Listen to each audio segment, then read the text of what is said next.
masalah Iran nanti perang dunia ketiga.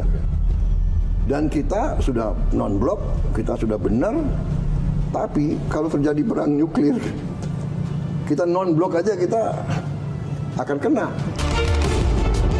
We beg Iran for forgiveness. Please forgive us.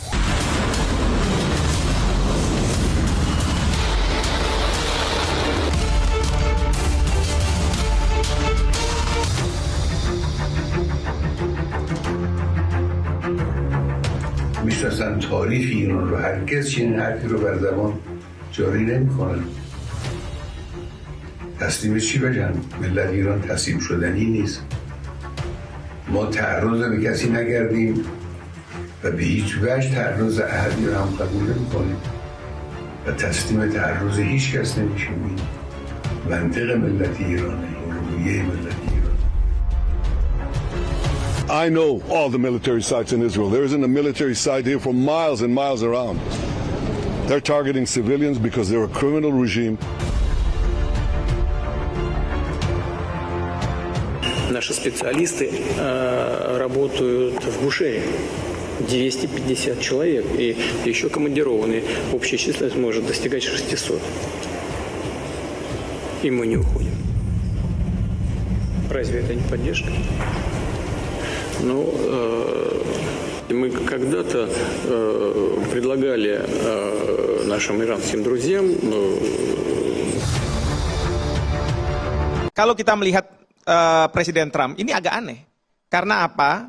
Presiden Trump ini menurut saya yang menginisiasi perang antara Israel dengan Iran. Ketika beliau akan menjadi presiden, beliau mengatakan masalah Gaza akan saya selesaikan dengan menyerang Iran. Karena apa? Trump tahu bahwa Iran ada di belakang Hamas, di belakang Hezbollah, dan di belakang Houthi. Pada waktu beliau menjadi presiden, atas inisiatif dari Oman, Amerika Serikat membuat perundingan dengan Iran untuk senjata nuklir Iran. Berproses sampai pada satu titik akan deadlock. Lalu Presiden Trump mengatakan, saya akan serang Iran kalau sampai ini deadlock. Dan ternyata memang deadlock. Apakah Amerika Serikat punya dasar hukum langsung menyerang Iran? Tidak punya. Lalu dasarnya apa untuk bisa menyerang Iran? Dia minta Israel. Jadi Israel sebagai proksi Amerika Serikat untuk melakukan serangan ke Iran. Dasarnya pasal 51 Piagam PBB. A short time ago, the U.S. military carried out massive precision strikes on the... Tonight I can report to the world that the strikes were a spectacular military success. Iran's key nuclear enrichment facilities have been completely and totally obliterated.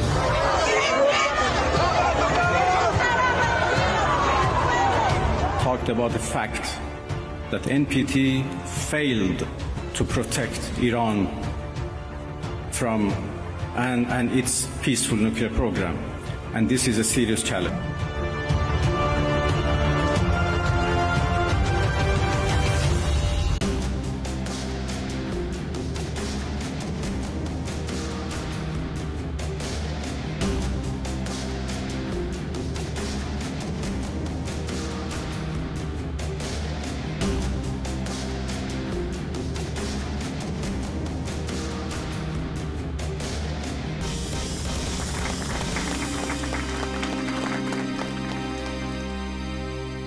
Pemirsa, kita bertemu kembali di Indonesia Lawyers Club malam ini.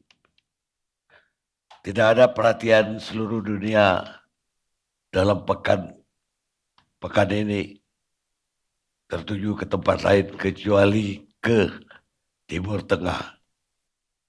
Terjadinya konflik Iran dan Israel benar-benar menyita perhatian seluruh dunia. Maka kita di Indonesia pun semua isu lenyap oleh Iran dan Israel ini. Bahkan isu ijazah palsunya Presiden ke-7 yang selama ini dihebohkan, kemudian kasus yang terjadi di berbagai tempat juga hilang dari peredaran, termasuk isu tentang apa namanya,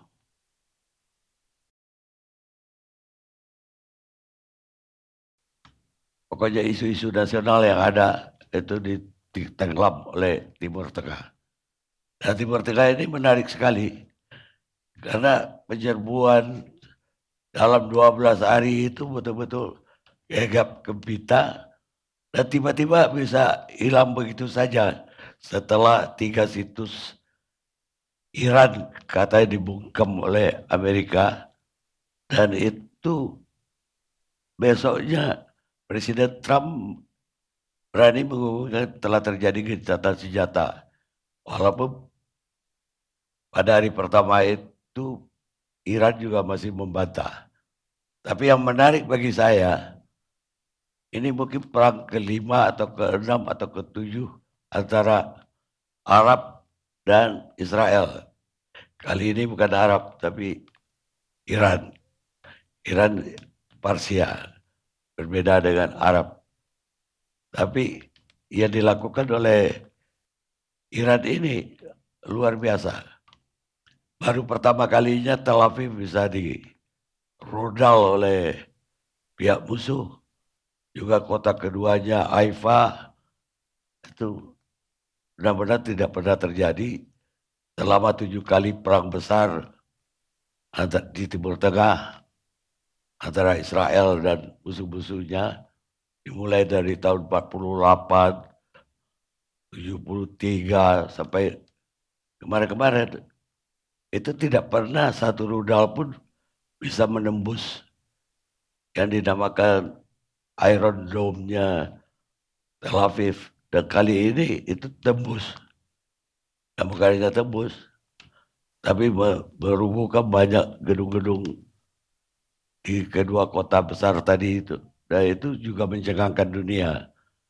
Dan berhentinya juga mencengangkan. Kok bisa berhenti begitu saja? Karena itu malam ini kita akan sorotin Iran versus Israel. Siapa pemenangnya? Pertama kali Israel dibilang kalah dari sekurangnya 5 kali perang besar. Saya akan mulai dengan betulnya kader utama saya majukan, bukan saya sendiri. Irfan Maulana. Untuk Timur Tengah beliau ini melotok. Dan dia udah layak saya angkat jadi pengamat Timur Tengah yang utama di TV One. Saya persilakan Irfan. Kalau pertanyaannya Iran versus Israel siapa yang menang? Saya berani mengatakan Iran yang menang. Setidaknya Iran menang 2-0. Pertama, dari soal siapa yang pertama kali ngasih isyarat untuk mengajak gencatan senjata. Saya kira dari 2 hari menjelang gencatan senjata yang diumumkan oleh Trump, sudah beredar berita Israel bersedia gencatan senjata jika Ali Khamenei setuju. Itu satu. Yang kedua dilihat dari seberapa target tercapai. Kan target Iran seperti yang kita ketahui adalah menghancurkan fasilitas nuklir Iran. Target Israel maksud saya. Yang kedua menggulingkan atau mengganti rezim. Itu opini yang berkembang di masa berkecamuknya perang ini. Soal fasilitas nuklir Iran, kan baru-baru ini kita ketahui 3 fasilitas nuklir Iran, situs nuklir ya. Fordo, Natan dan satu lagi itu dihancurkan oleh Amerika. Tapi report dari Badan Atom, IAEA dan juga negara-negara Arab yang memantau situasi di konflik ini karena dampaknya akan luar biasa ke negara-negara tetangga, tidak ada efek radiasi radioaktif yang signifikan. Itu artinya serangan Amerika kemarin tidak presisi, tidak betul-betul menghancurkan uranium intinya Iran. Bahkan kemudian pemberitaan menyebutkan bahwa beberapa hari sebelumnya, sebelum serangan Amerika, Iran sudah memindahkan ke lokasi lain yang mungkin belum tidak diketahui. Berikutnya soal berapa situs nuklir Iran yang dihancurkan. Orang lupa bahwa ada satu lagi situs nuklir, reaktor nuklir Iran besar yang tidak disentuh, Bushehr namanya. Itu di pesisir Teluk Persia di selatan. Itu kita ketahui dari pernyataan Vladimir Putin di hari-hari awal perang ini. Putin kan mengatakan selain dia kecaman dia terhadap Israel, Putin mengingatkan bahwa sudah lebih dari 2 dekade Rusia dan Iran punya kerjasama nuklir. Dia sebut situs Bushehr di Iran Selatan, yang di situ kata Putin ada 200-an tenaga nuklir Rusia yang tidak akan saya tarik. Nah, itu sebabnya dan kelihatannya Putin sudah komunikasikan ini ke Israel maupun ke Amerika sehingga itu tidak disentuh. Jadi kalau bicara soal target Israel menghancurkan nuklir Iran, menurut saya gagal total. Bahkan analisis berkembang bahwa kerusakan situs nuklir Iran itu hanya membuat Iran mundur beberapa bulan saja sebetulnya. Jadi dengan cepat Iran bisa membangun kembali situs-situs nuklir mereka. Dan apalagi di situ masih ada Rusia yang terlibat. Berikutnya soal target menggulingkan rezim. Nah ini agak menarik ya. Karena begini, perang ini kan menggunakan dua jargon. Israel menggunakan jargon Rising Lion. Iran menggunakan True Promises 3. Ini sebetulnya dua sandi atau jargon yang maknanya ideologis dan teologis. Ini perang habis-habisan. Tidak akan berhenti sampai masing-masing mencapai tujuan. Kan ini tujuan ideologis. Mungkin Bang Monik lebih paham makna dari Rising Lion. Itu ada di dalam Alkitabnya Yahudi. Kitab Bilangan. Jadi ada nubuatan seorang nabi non-Yahudi tentang kebangkitan bangsa Israel yang disimbolkan sebagai Rising Lion. Rising Lion itu adalah singa yang lapar yang tidak akan berhenti menerkam sampai tercapai target tujuan kemenangan. Itulah jargon yang dipakai Israel. Itu artinya Israel tidak akan berhenti dengan Rising Lion itu sampai target tujuannya tercapai. Tapi kali ini 2-0 Israel kalah untuk sementara. Di pihak Iran menggunakan True Promises, janji sejati. Ini juga muatan makna teologis. Dan kita lihat juga dari simbol-simbol nama-nama persenjataan Iran juga punya makna teologis dan ideologis. Ini kebetulan menjelang Asyura ya, hari ritual sucinya orang-orang Syiah, Imamiyah Isna Azariyah nih. True Promise itu janji sejati. Orang-orang Syiah Isna Azariyah Imamiyah, salah satu sekte mesianik dalam Syiah, itu kan menunggu-nunggu kedatangan Al-Mahdi Al-Muntazor Muhammad bin Hasan Al-Askari, imam Syiah yang ke-12, yang dalam posisi ghaibah kubro sejak abad ke-4 Masehi, dan akan muncul di akhir zaman menegakkan kembali imamah Ahlul Bait, kira-kira begitu keyakinannya. Dan itu merupakan janji suci dan sejati dan pasti akan terjadi. Makanya kan muncul berbagai jargon-jargon ya Mahdi, ya Ali itu. Bendera-bendera Iran itu ada tulisan ya Ali. Dari setahun yang lalu saya sudah menyimak berbagai, ada semacam nyanyi-nyanyi suci tentang ya Mahdi, salam ya Mahdi. Yang dimaksud adalah Imam Mahdi Muhammad bin Hasan Al-Askari Al-Muntazor yang gaib menghilang di usia remaja dan akan muncul kembali di akhir zaman. Hal yang sama juga terjadi di Yahudi sebetulnya. Kita lihat juga rudal Iran yang pertama dipakai namanya Fatah. Fatah kan ngambil dari surat Idza jaa nasrullahi wal fath. Ustadz lebih paham saya kira ya. Bahwa kemenangan itu sudah dekat. Kira-kira itu. Kan ada korelasinya tuh. Kalau ini Sunni juga sepakat soal itu. Kedua, rudal berikutnya rudal Sijil.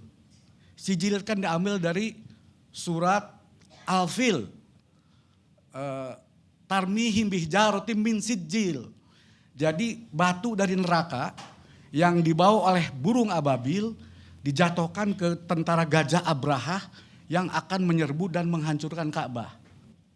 Berikutnya Iran mengeluarkan juga rudal yang namanya Khaybar. Khaybar itu nama benteng Yahudi di utara kota Madinah dulu. Tempat berkumpulnya 3 puak Yahudi yang memberontak. Qainuqa, Quraizoh, Banu Nadir. Berkumpul di sana dan kemudian direbut dan dikalahkan. Dalam peristiwa Khaybar itu terkenal akan kepahlawanan Sayyidina Ali. Di situ digambarkan Sayyidina Ali bisa melompati benteng Khaybar itu. Jadi memang ini perang ini teologis ideologis yang tidak akan berhenti hanya dengan gencatan senjata 12 hari ini. Di pihak Yahudi, tadi saya katakan tadi Rising Lion, itu rujukannya dari kitab Bilangan ya Mbak Poni? Ya. Tentang kebangkitan bangsa Israel, Rising Lion itu digambarkan seekor singa yang lapar yang tidak akan berhenti sampai kenyang, sampai tujuannya tercapai. Dan bukan kebetulan di Israel sendiri sekarang yang berkuasa itu adalah rezim Zionis Mesianik. Yang kurang lebih cita-cita mereka juga sama. Mereka menunggu kedatangan Mesayahnya Yahudi. Yang di akhir zaman akan menggenapi nubuat untuk bangun kembali kerajaan Israel dan dibangun kembali Bait Suci. Begitu kan Bu? Nah, jadi ini dua pertarungan ideologi besar. Dua ideologi Mesianik. Kecelakaannya kelompok ini juga lagi berkuasa di Amerika. Di sekitar Donald Trump. Mike Huckabee itu duta besar Amerika di Israel, mantan gubernur Arkansas, mantan pastor evangelical Zionis, salah satu sekte Kristen Protestan yang sangat pro Israel. Bukan sekte ya? Oke lah, tapi evangelical Zionis lah ya. Yang juga menanti-nanti kedatangan Yesus lagi. Iya kan? Mike Huckabee itu termasuk yang kemarin memprovokasi Trump untuk menyerang Iran. Bahasa dia ini divine promise. Ini adalah janji suci. Ini adalah nubuat. Itu Mike Huckabee memprovokasi Trump. Dan Trump publikasikan itu. Saya dapat surat pesan dari Mike Huckabee. Ini cilaka betul nih. Tiga yang berperang ini dua ideologi mesianik yang ingin mempercepat kasarnya kiamat itu cepat datang. Ingin mempercepat akhir zaman segera datang. Ini memang yang membuat ini situasi dunia menghadapi situasi semacam ini. Kembali ke topik yang tadi. Jadi hemat saya, dan jangan lupa ini juga ada simbolik Pak Karni. Ini kenapa perang hanya berlangsung 12 hari. Ini seolah-olah ada, tapi saya mungkin cocok lagi ya. Dan gencatan senjata juga 12 hari. 12 itu adalah jumlah suku-suku Bani Israel. Betul kan Pak Moni? Ruben, Simeon, Yehuda, Levi, Dan, Naftali, Isakhor, Zebulon, Yosef, Benyamin, dua lagi saya lupa ya. 12 itu juga nama 12 imam Syiah Isna Asariyah. Ya kan? Ali, Hasan, Husain, Ali Zainal Abidin, Muhammad Al-Baqir, Ja'far Shadiq, Musa Kazim, Muhammad dan seterusnya sampai Hasan Al-Askari, Muhammad bin Hasan Al-Askari. Kok aneh, kok cocok? Perang 12 hari, gencatan senjata 12 hari, 12 suku Israel ada 12 imam Syiah ada 12. Ini cocok disengaja by design atau hanya kebetulan saja yang unik ya gitu ya. Sehingga sebetulnya perang ini juga mengundang berbagai spekulasi, seolah-olah ini ada skenario, seolah ini by design, tapi saya kira itu teori konspirasi. Hanya saja memang kemarin itu agak sedikit lucu ya, ketika serangan balasan Israel ke Amerika, ke basis Amerika di Qatar, itu ada pemberitahuan terlebih dahulu, sehingga tidak ada korban. Dan Trump menyatakan, terima kasih Iran, rudalnya rudal yang lemah, gitu. Terima kasih, kami sudah diberitahu lebih dulu. Begitu juga official Qatar juga terlebih dahulu diberitahu oleh Iran. Kembali lagi ke soal tadi siapa yang menang. Poin saya kali ini Iran menang 2-0. Yang berikutnya Pak Karni, ini juga yang menjadi kejutan dunia ya. Bahwa ternyata kalau dilihat soal jumlah korban, betul bahwa Iran lebih banyak korban. Tapi perang tidak harus selalu mana yang lebih banyak korban untuk menilai mana yang menang dan yang kalah. Perang Nazi Jerman lawan Soviet itu 2 kali lipat Soviet yang mati, bahkan lebih. Tapi Soviet yang menang. Jadi bukan soal jumlah, tapi soal poin akhir. Gitu. Kali ini kenapa saya menang? Pertama gini, Iran menang. Iran lebih banyak jumlah korban. Tapi Iran itu negara dengan luas 1,6 juta kilometer persegi. Penduduknya 92 juta. Dengan wilayah yang begitu luas, sangat tidak mudah untuk dikalahkan. Gitu. Orang Iran diserang di Teheran bisa lari kemanapun di negaranya sendiri. Banyak tempat orang Iran untuk bersembunyi. Bayangkan Israel yang luasnya hanya 22.000 km persegi, kira-kira separuh lebih Jawa Barat. Kalau narik pesawat dari ujung ke ujung, mungkin hanya 20 menit. Gitu. Sekarang Haifa sudah kena, Tel Aviv sudah kena, Beersheba sudah kena, Kaisarea, kampungnya Netanyahu juga kena. Sampai dia membatalkan perkawinan anaknya itu. Gitu. Itu pukulan betul. Orang Israel mau lari kemana lagi kecuali ke bawah tanah. Jadi nanti orang Israel itu akan bolak-balik seperti London dulu waktu diserang Nazi itu. Bolak-balik ke bawah, naik lagi ke atas, lama-lama stres. Jangan lupa Pak Kardi, sejak perang Gaza 7 Oktober, sudah 500.000 orang warga Israel Yahudi yang keluar. Dan sekarang di bandar ditutup, perbatasan ditutup, coba yang keluar lama-lama habis. Penduduk Iran yang 90 juta berbanding dengan penduduk Israel yang 9 juta. Itu pun 1,5 juta atau 2 sampai 2 juta orang Arab warga negara Israel. Di luar orang Arab Gaza dan orang Arab Tepi Barat. Orang Arab Tepi Barat kan 3 juta, orang Arab Gaza itu 2 juta. Orang Arab warga negara Israel sendiri dari 9 juta itu hampir 2 juta. Itu artinya hanya 7 juta, itu 500.000 udah kabur. Gara-gara 7 Oktober. Ini kalau perbatasan dibuka, bandara dibuka, pergi itu. Lama-lama Israel itu bubar. Sebetulnya ya, hitung-hitungan jangka panjangnya. Tapi ini pertarungan Rising Lion lawan True Promise. Tidak akan berhenti begitu saja. Karena ini pertarungan ideologis, ini habis-habisan. Ini dua pertarungan mesianik yang ingin mempercepat akhir zaman. Dan itu memang seharusnya menjadi keperhatian warga dunia ya. Ini dunia mau dibawa ke kiamat nih. Ada orang-orang yang membawa dunia mempercepat kiamat. Mengerikan, apalagi era nuklir.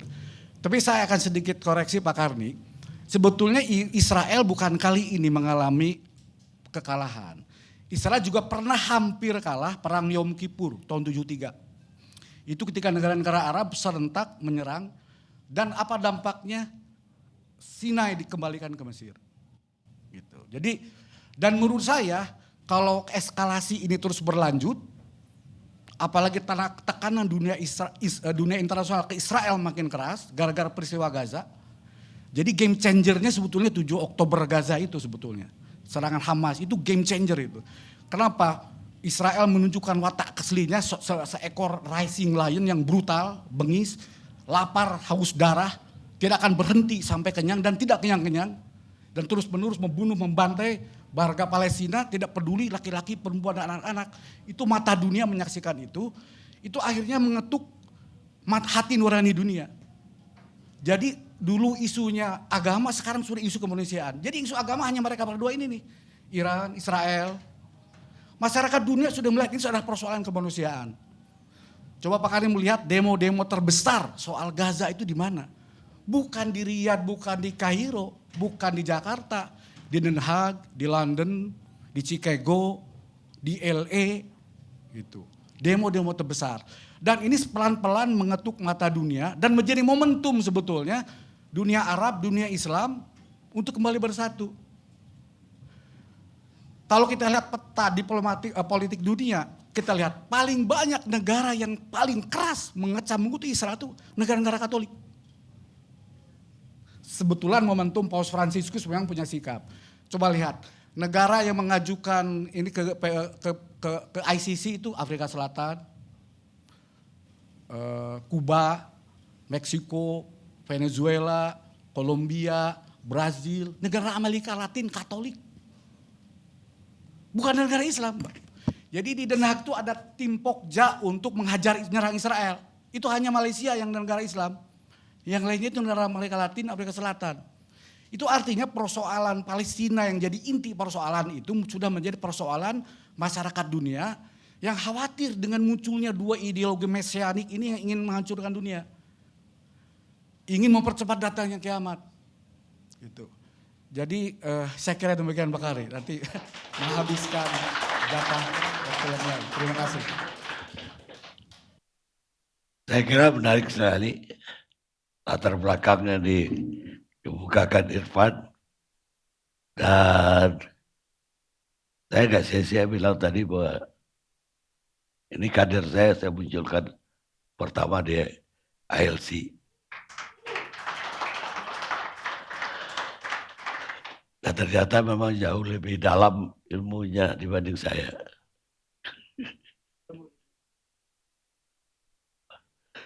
Sekarang saya minta dari Ibu Monik Kliker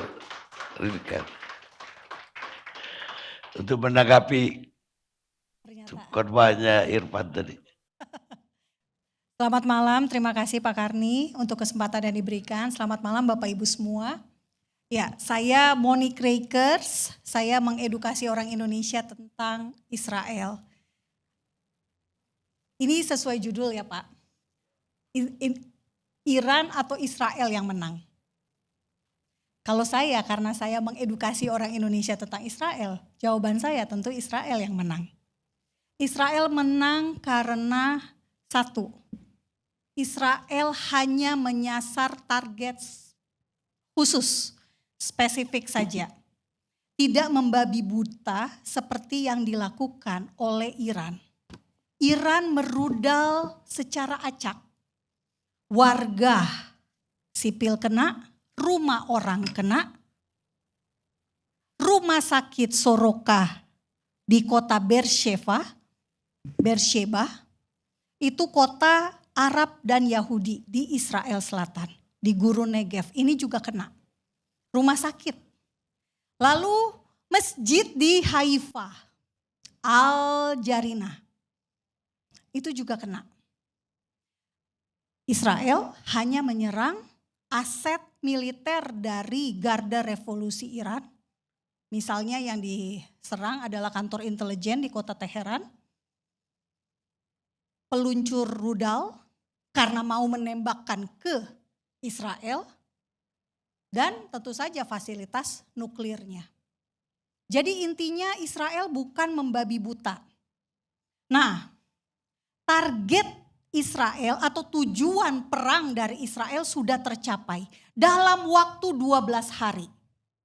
Di masa modern, saya bukan ahli militer, tetapi saya percaya apa yang terjadi perang Israel dan Iran saat ini, itu akan menjadi kajian para pakar militer. Kenapa? Karena Israel berhasil. Mohon maaf, saya minta izin supaya suami saya bisa merekam. Saya minta izin supaya suami saya bisa merekam.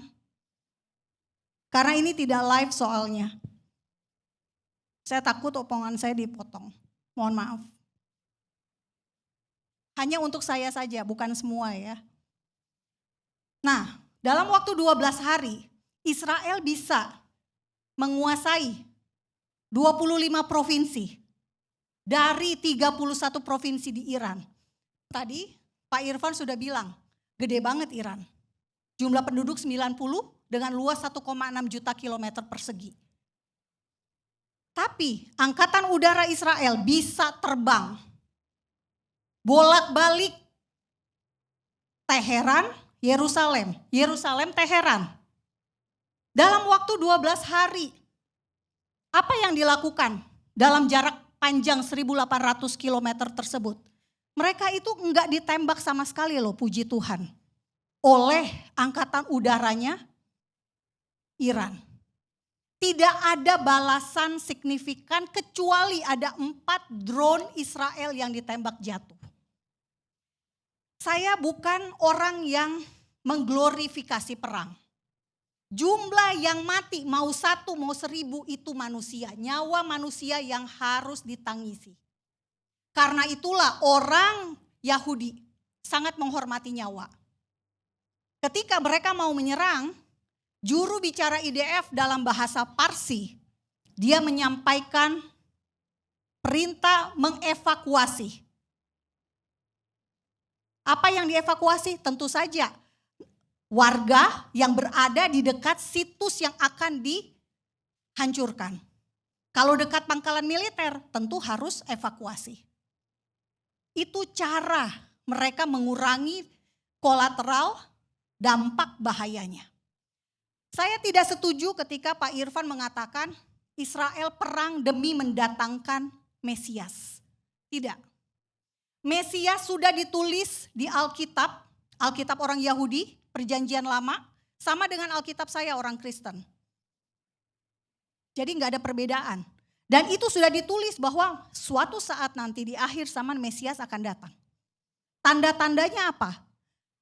Akan ada deru perang, akan ada masa kelaparan, akan ada masa wabah.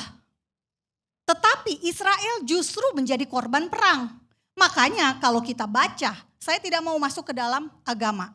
Tetapi justru sebaliknya Israel akan menjadi korban. Bukan Israel yang menyerang. Perlu saya infokan kepada Bapak Ibu semua. Pak Karni izin. Israel punya satu doktrin namanya doktrin Begin.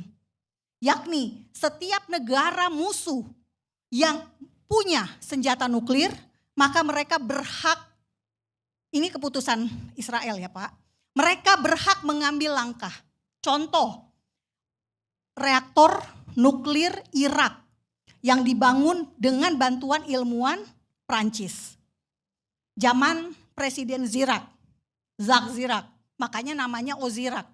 Operasinya namanya Operasi Opera, yang dikenal sebagai Operasi Osirak. Pesawat Israel, itu tahun 1981, bisa terbang dari Israel ke Irak tanpa ketahuan. Menghancurkan reaktor nuklir. Lalu apa yang terjadi di Suriah?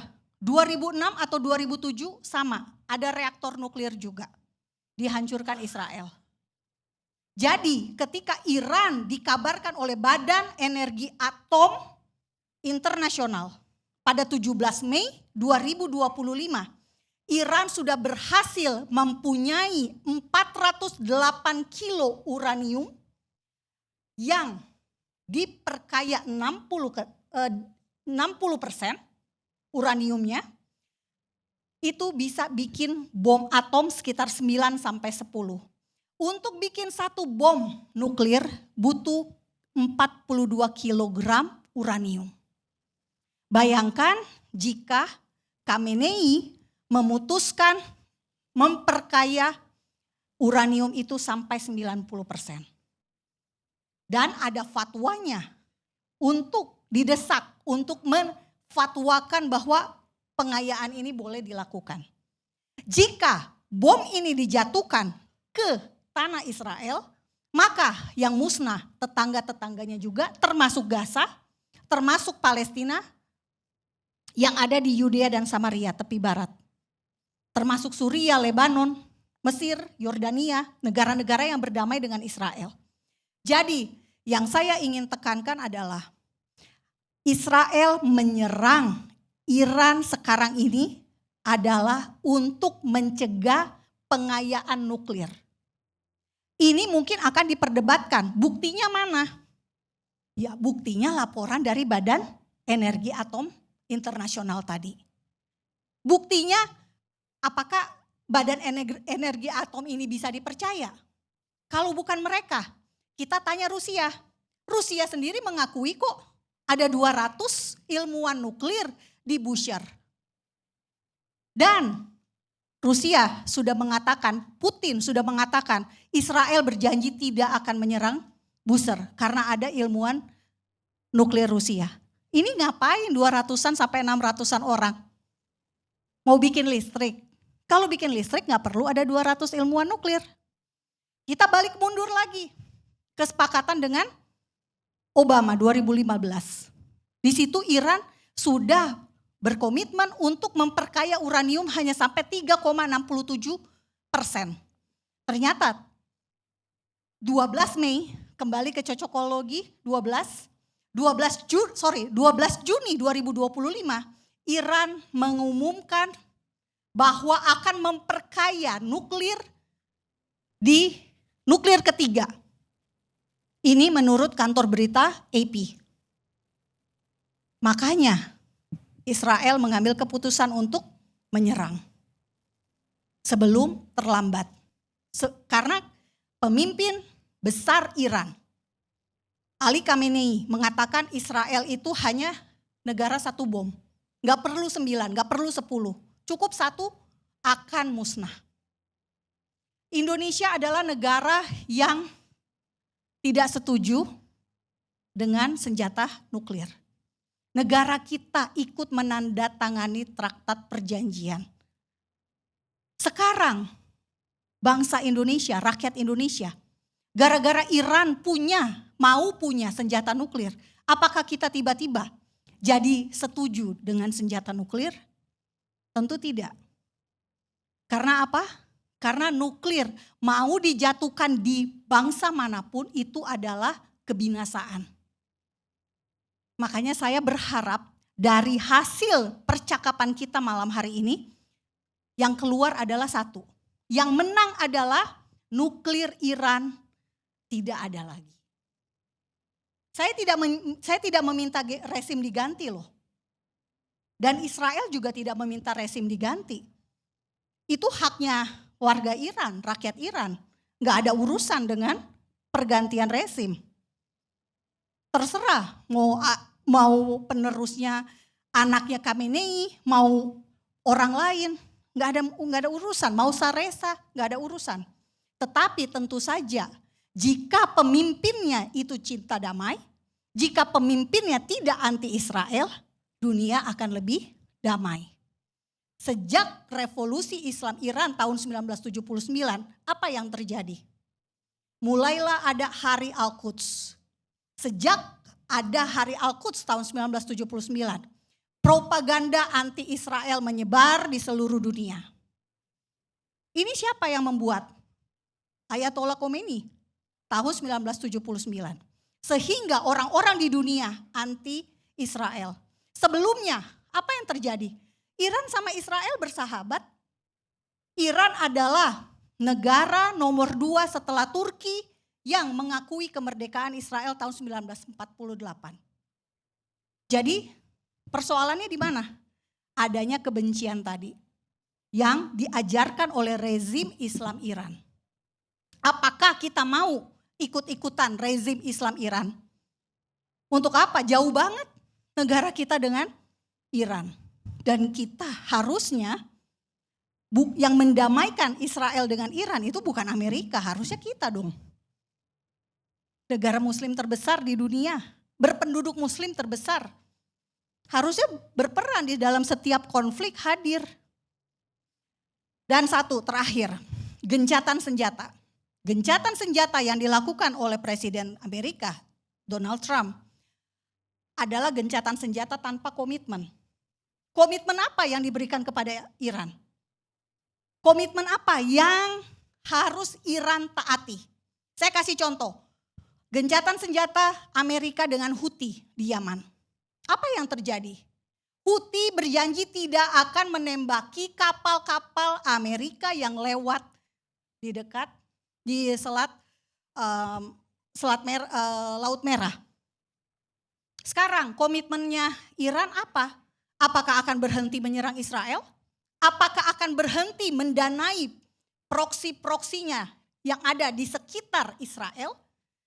Hamas di Gaza, Hezbollah di Lebanon, Houthi di Yaman, milisi-milisi Syiah di Irak dan Suriah. Kalau ditanya, apa yang membuat saya tidak malu mendukung Israel? Karena justru menurut saya saat ini Israel adalah negara yang bisa menunjukkan bahwa ia menjadi sebuah negara yang betul-betul ingin berdamai dengan tetangga-tetangganya, negara-negara Arab yang ada di sekitarnya, 22 negara Arab. Dan Israel justru menghancurkan nuklir Iran dengan yang bisa, atau saya katakan begini, nuklir Iran ini bisa turut melenyapkan negara-negara Arab sekitar Israel jika ditembakkan ke Israel. Jadi sekarang ini semoga Iran tidak lagi ingin memperkaya nuklir untuk menjadi senjata. agar Timur Tengah betul-betul tampil beda. Menjadi Timur Tengah yang lebih damai dan fokusnya ke kesejahteraan. Dan Iran juga harus bisa mengubah diri. Mau tetap rezim Iran silakan. Ideologinya aja yang diganti. Jangan lagi anti Israel. Hari ini atau kemarin ketika gencatan senjata dinyatakan, apa yang terjadi? Di pusat kota Teheran, di Palestine Square, mereka berkumpul meneriakan, matilah Israel, matilah Amerika. Apa gunanya Pak Karni gencatan senjata? Kalau masih ada narasi-narasi death to Amerika, matilah Amerika, matilah Israel. Jadi ini saja yang ingin saya sampaikan, Israel mau berdamai dengan semua bangsa. Dan apalagi Iran, sejarahnya sudah panjang Pak. Kores, Darius, Esther itu semuanya di Persia. Daniel di Persia. Dan itu semuanya sejarah dunia. Hari Raya Kores ada setiap tanggal 12 Oktober. Sejak rezim Iran tidak lagi dirayakan. Jadi orang Yahudi nggak anti Iran loh. Karena apa? Karena ada di Alkitabnya orang Yahudi, di Alkitab saya. Jadi demikian Pak Karni, terima kasih. Baik, pertanyaan saya sederhana Bu Monik. Ibu tadi mengatakan di Israel ada doktrin bahwa kalau ada negara lain yang mengembangkan nuklir itu harus dimusnahkan lah. Tapi apakah kita lupa bahwa Israel sendiri punya nuklir? Punya bom atom. Ataukah yang boleh punya nuklir itu hanya kelompok Israel, kelompok Amerika, atau dan lain-lain itu?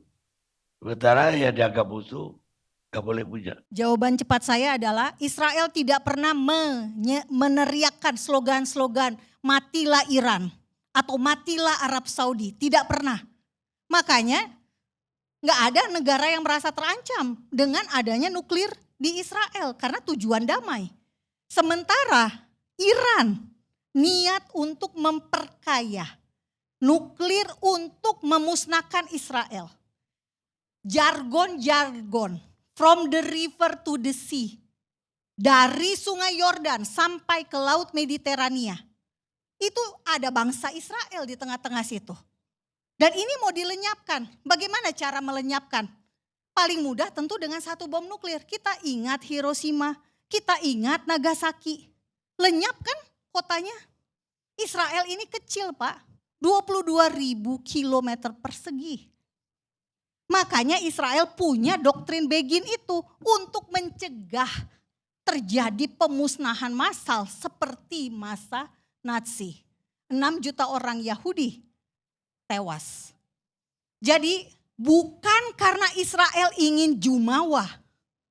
Kalau mau ngomongin jumlah nuklir, Pakistan juga punya, India juga punya Pak. Nah ini berantem juga nih berdua. Israel enggak menyerang siapapun dengan kepemilikan atau pengetahuan nuklirnya. Karena itu saya tambahkan Israel dalam operasi Am-Kelafi atau Singa Bangkit ini, Israel menyasar yang namanya ahli nuklir Iran. Ada 15 orang ahli nuklir Iran yang disasar oleh agen intelijen Mossad. Jadi enggak sembarangan orang, tapi hanya ahli nuklir. Kalau sekarang mau dibilang Israel harus menghentikan program nuklir damainya, bisa saja Badan Energi Atom Internasional boleh menginspeksi. Sehingga Badan Energi Atom nanti punya laporan seperti yang dilakukan oleh terhadap Iran. Demikian. Ya, tapi gimana ya? Kalau kita kepingin benar-benar anti nuklir, harusnya sebuah negara tidak boleh punya nuklir. Tapi ini sebagian boleh, sebagian nggak boleh. Dan nyatanya negara yang punya nuklir nggak usah dia pakai nuklir itu. Tapi negara lain pasti udah takut sama negara yang punya nuklir. Itu problemnya yang saya lihat di dunia ini. Tapi ya saya akan lanjutkan ke Muhammad Hussein Gaza, jurnalis dan aktivis kemanusiaan.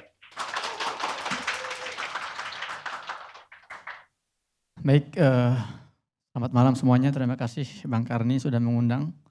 Perkenalkan, nama saya Muhammad Hussein, cuman lebih kenal Muhammad Hussein Gaza, karena memang saya tinggal di Gaza selama 13 tahun. Saya ke Gaza setelah kuliah jurnalistik, dan dari Gaza saya membawa 2 ijazah. Satu ijazah Islamic Law dari Universitas Islam Gaza. Satu lagi ijazah diploma dari Nafa Center yang jurusannya hanya ada di Gaza. Jurusannya Israeli Affairs, urusan keisraelan.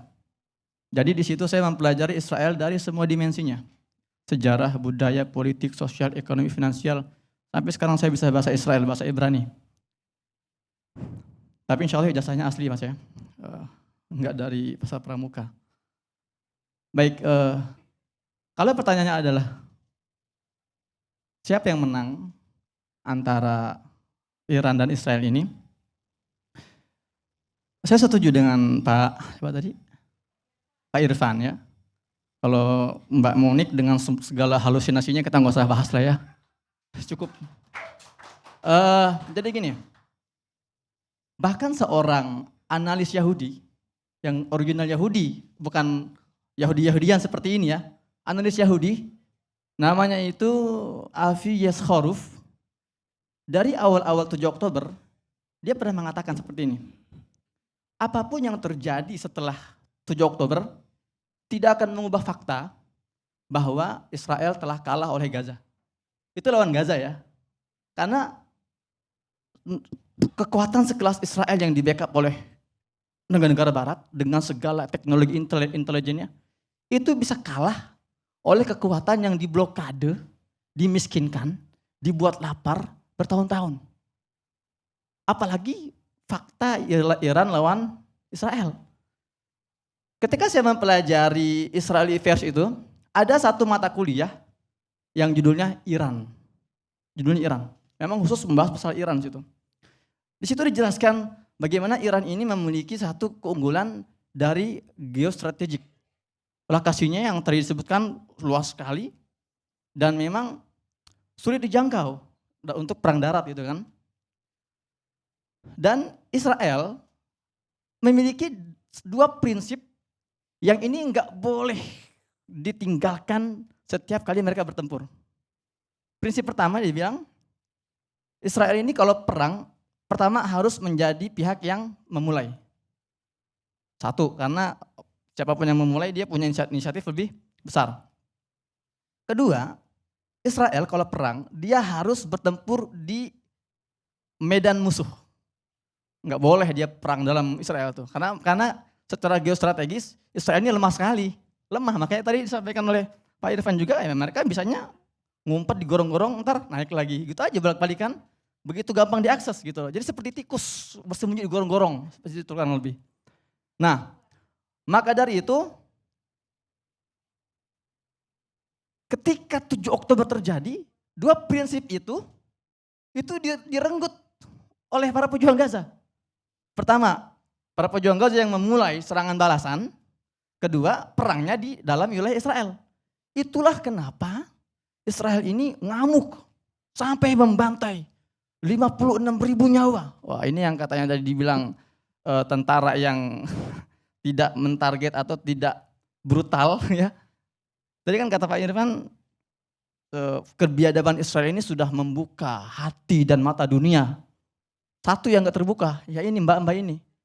Bagi dia 56.000 nyawa yang dibunuh itulah target yang memang harus dibunuh gitu loh. Israel nggak bersalah apapun yang dilakukan gitu ya. Nah, jadi kedua prinsip ini sudah direnggut dari Israel, makanya mereka dengan segala bantuan dari Barat, dari Eropa, ini tidak bisa mengubah fakta bahwa mereka sudah kalah. Apalagi Iran. Bicara menang kalah, betul, tidak selalu masalah korban, tapi target dan output dari perang itu. Berkali-kali Netanyahu ini berkoar-koar bahwa target kami 2, gitu kan, membuat proyek nuklir Iran ini hancur dan tidak bisa dilanjutkan dan menjatuhkan rezim. Dua-duanya gagal. Sama dengan yang di Gaza. Jangankan 12 hari lawan Iran, di Gaza sudah 20 bulan. 20 bulan. Dari awal kan apa? Targetnya mengatakan kami akan menghabisi perlawanan di Gaza. 1, dan kami akan menguasai Gaza. 2, atau mengembalikan tawanan, sandera. Dua-duanya nggak berhasil, 20 bulan. Ya, lawan milisi sekelas Hamas nggak bisa menang. Mimpi mau mengalahkan Iran gitu. Nah, tapi gini penting untuk kita bahas. Sebetulnya kalau kita membahas konflik Iran, Amerika melawan Israel duet dengan Amerika melawan Iran, kita tidak bisa melepaskan apa motif di balik intervensi Amerika dalam proyek-proyek Israel. Kalau kita masih melihat Israel dan Amerika sebagai 2 kesatuan yang terpisah, atau 2 proyek terpisah, maka kita nggak akan bisa benar-benar menganalisa secara mendalam. Kalau saya boleh menggunakan diksi atau narasinya seorang profesor di bidang hubungan internasional di Essex University, namanya Profesor Dr. Abdul Fattah Uwaisi. Dia mengatakan bahwa Israel is not a state. Israel is a strategic Western colonial crusader project. Israel itu adalah proyek kolonial salibis Barat strategis. Jadi kita nggak bisa melihat Israel itu sebagai sebuah negara terpisah dengan Barat. Dan para pemimpin Barat ini adalah orang-orang yang sangat terbuka masalah itu. Mereka nggak pernah menyembunyikan. Contohnya misalnya kita melihat statementnya Mario Aznar atau Jose Maria Aznar, Perdana Menteri Spanyol, tahun 2010 dia mengatakan di depan koleganya, dia bilang gini, support Israel. Because if Israel goes down, we all go down. Wahai para pemimpin petinggi Eropa, kita harus dukung Israel. Karena kalau Israel ini kolaps, kita semua kolaps. Atau kita lihatlah statementnya Joe Biden ketika berkali-kali mengulang, dia mengatakan, if there was not Israel, United States of America should atau would have to invent one. Kalau Israel itu nggak ada, maka Amerika ini wajib pendidikannya. Karena itulah yang menjaga kepentingan Barat di sana. Itulah kenapa Israel ini di mata Eropa dan Barat itu bukan semata-mata state, karena memang dia bukan state. Dia bukan sebuah negara yang muncul secara natural seperti Indonesia misalnya. Indonesia ini negara natural, sudah ada bangsanya, sudah ada bahasanya, sudah ada areanya, hanya perlu proklamasi. Kalau Israel ini kan tanaman, proyek tanaman, dia bukan orang Arab, makanya tidak dikatakan negara Arab atau dia bukan juga negara Muslim, makanya dibuatlah diksi Timur Tengah, Middle East. Itu kan buatan Inggris juga untuk mengangkat awkward kecanggungan, biar ya mereka bisa menyebut dengan suka hati. Itu yang difahami oleh Barat. Jadi itulah kenapa ketika Gaza melawan Israel, ketika Israel hampir kolaps oleh kekalahan serangan 7 Oktober, yang panik kan Barat. Amerika, Inggris, Prancis, Jerman, Kanada, Australia, Italia, Spanyol. Berbondong-bondong mensuplai Israel dengan teknologi militernya, dengan logistiknya, dengan bantuan-bantuan militernya, bahkan pasukannya diturunkan ke Gaza. Apa hubungan mereka dengan Israel? Ya bukan semata-mata hubungan diplomatik. Tapi sekali lagi, Israel adalah proyek kolonial Barat yang sengaja ditanam untuk apa? Untuk menjaga hegemoni Barat. Dan terakhir, kalau kita membaca literasi-literasi para analis atau para ahli sejarawan, nah ini juga jadi bahan bacaan ya buat mbak-mbak yang di situ. Tahun 1996, Samuel Philip Huntington menulis bukunya yang berjudul Clash of Civilizations, bahwa hari ini itu kita sudah tidak bicara benturan dua negara, ini benturan peradaban. Israel itu adalah mewakili peradaban barat. Sementara Iran itu mewakili peradaban Persia, dan ini sebetulnya permusuhan bukan permusuhan baru. Dari dulu kalau kita lihat sejarah tarik ribuan tahun yang lalu, selalu ini adalah konflik antara dua kekuatan. Kekuatan laut dan kekuatan darat. Kekuatan laut diwakili oleh Romawi, kekuatan darat oleh Persia. Yang sekarang dimodernisasi kekuatan laut, bentuk modernnya adalah Amerika dan Israel. Kekuatan darat di blok Iran dan koleganya seperti itu. Jadi kita melihat masalah geopolitik tidak bisa dipisah-pisah per negara hari ini. Tapi harus melihat lebih komprehensif karena sangat terikat sekali. Kapan ini berakhir? Ya seperti yang disampaikan Pak Irfan juga. Ya ini berakhir ketika tujuan ideologis atau paling tidak tujuan dominasi dan hegemoni itu selesai. Ya, maka dari itu ini terakhir lagi ya, mohon maaf ya. Sekarang ada satu kajian judulnya dunia menuju multipolar. Selama ini kan hanya unipolar atau dipolar. Dipolar ketika perang dingin Uni Soviet dan Amerika, berubah jadi unipolar ya dikuasai oleh Barat. Sekarang setelah melihat kegagalan Israel yang disuplai oleh Barat, tidak mampu menghabisi Gaza selama 20 tahun, bahkan mereka menyerang Iran juga nggak sanggup, dunia mulai berpikir ternyata Amerika nggak sekuat itu. Ternyata blok barat itu nggak sekuat itu. Mulailah masing-masing negara ini mencari alternatif. Bisa jadi polar-polar itu muncul dari kawasan-kawasan mereka. Itu kurang lebih dari saya. Assalamualaikum.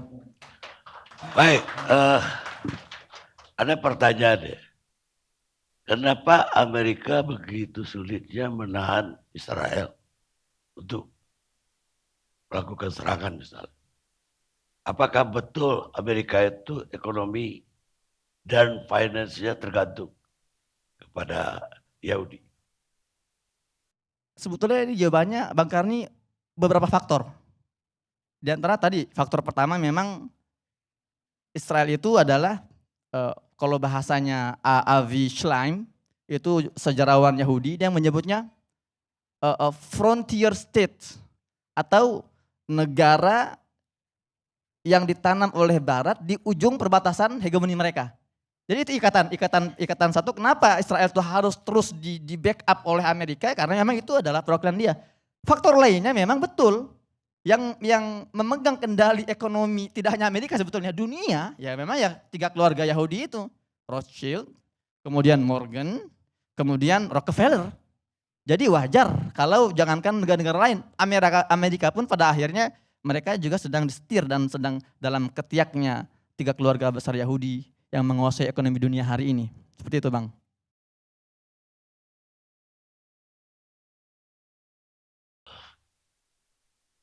Ya saya Arafat presiden pertama Palestina pada 1996. Benjamin Netanyahu terpilih jadi Perdana Menteri ketika itu. Dia mengatakan satu hal, bahwa Israel itu bukan negara yang tujuannya perdamaian. Karena dia itu memang ingin berdamai dengan Yordania, dengan Mesir, tapi tidak dengan Palestina. Kata Yasser Arafat. Saya sedikit mengomentari ini Abang ya. Ini ada satu statement dari David Ben Gurion, Perdana Menteri Israel pertama. Ketika ditanya oleh wartawan, Pak David, kami melihat ini kok perbatasan Israel kok dari hari ke hari semakin meluas, semakin melebar mencaplok wilayah-wilayah Palestina. Apa jawaban David Ben Gurion? Ketika ditanya, sebetulnya di mana sih batas wilayah kekuasaan Israel? Jawaban dia apa? As long as our soldier can reach. Sejauh yang bisa dijangkau oleh tentara kami. Jadi kalau nanti tentara mereka bisa menjangkau Yordan, Suria, ya itu jadi kekuasaan mereka. Bahkan kalau memungkinkan mencapai ke Indonesia, tentara mereka, kita dijajah. Dan ketika kita dijajah ya Mbak ini akan jadi agennya orang Israel gitu loh, mengkhianati Indonesia, nauzubillah. Baik pemirsa, kita istirahat sejenak.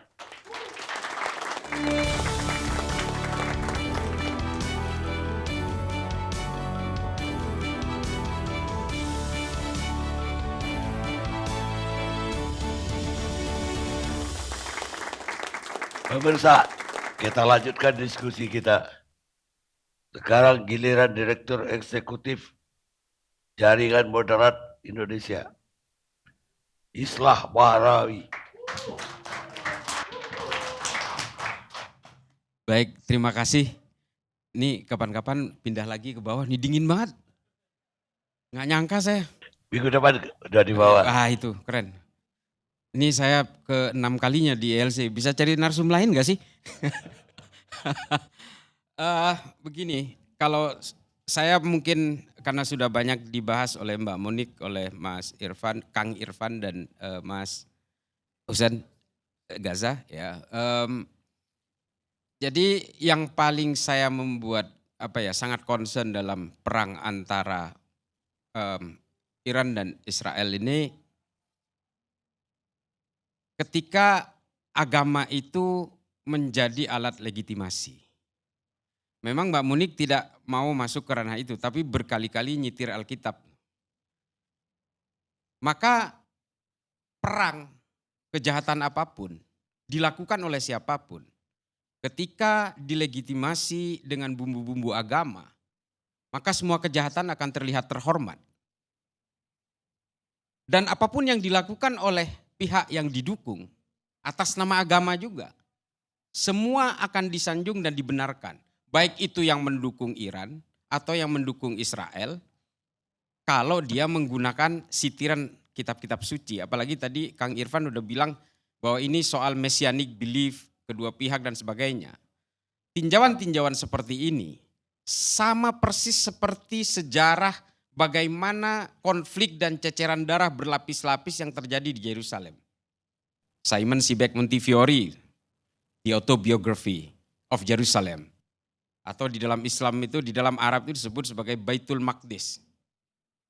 Mulai dari zaman Titus Vespasian sampai sekelas Rasputin, khalifah pertama di dalam Bani Abbasiyah, As-Soffah namanya.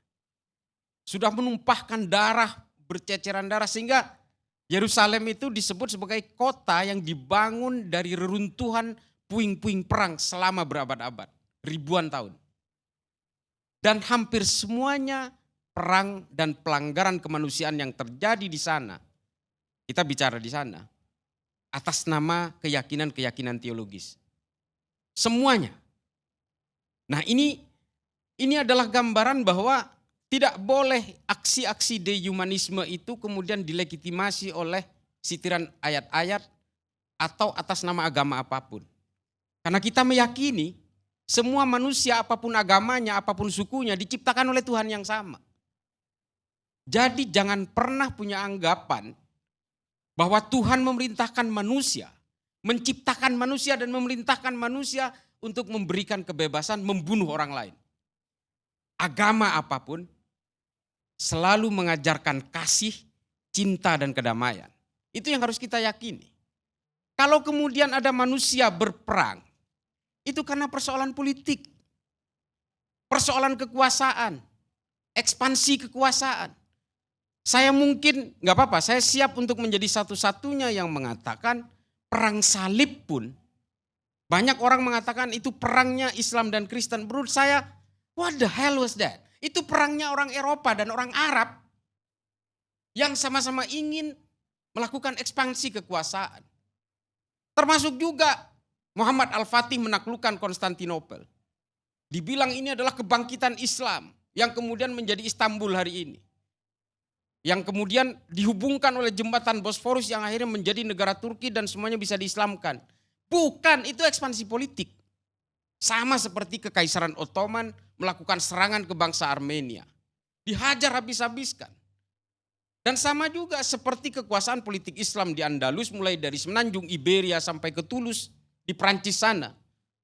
Menguasai Eropa. setelah politik Islam tersungkur di Eropa, apa yang terjadi? Kekalahan perang kemudian membuat orang Islam dibaptis paksa. Memegang Al-Quran sambil dibaptis, sambil menangis. Orang-orang yang menolak menjadi orang-orang Kristen di sana kemudian disalib. Atas nama agama semua kejahatan terlihat terhormat. Ini berlaku kepada dua pihak. Mau Iran, mau Israel, silakan berperang. Dengan motivasi politik, dengan motivasi apapun. Tapi jangan pernah masukkan agama, ayat-ayat suci, Alkitab, Taurat dan sebagainya. Jangan masukkan ke situ. Karena apa? Yang menjadi korban adalah peradaban manusia. Dan ini bukan hanya terjadi hari ini. Semua perang-perang pembantaian, termasuk juga pembantaian Sayyidina Husain di Karbala dan sebagainya. Itu kan sebenarnya atas nama kepentingan politik. Termasuk orang yang hari ini mengkafir-kafirkan Syiah sebelumnya.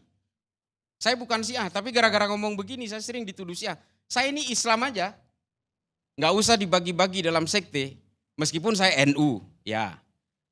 Tapi jangan kemudian aksi-aksi pembantaian terhadap orang lain, pembunuhan orang lain, baik secara masif atau secara personal, jangan kemudian dilegitimasi dengan berbagai sitiran seolah-olah itu perintah Tuhan. Itu bukan perintah Tuhan, itu perintah ambisinya sendiri.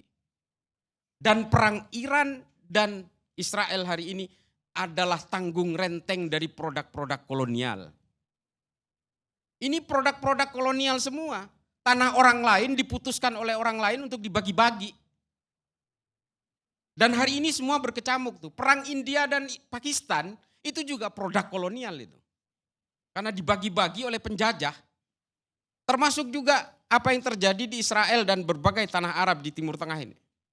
Ini kan hasil perjanjian Sykes-Picot. Setelah itu Arthur Balfour. Setelah itu kemudian berusaha dinetralisir oleh Abraham Accord dan sebagainya. Sudah terlambat. Permusuhan itu sudah menjadi residu dan mengekstraksi di banyak orang. Karena apa? Karena dibawa ke dalam ranah teologis. Dan itu banyak terjadi. Termasuk juga The Army of Christ di Amerika, Ku Klux Klan di Amerika.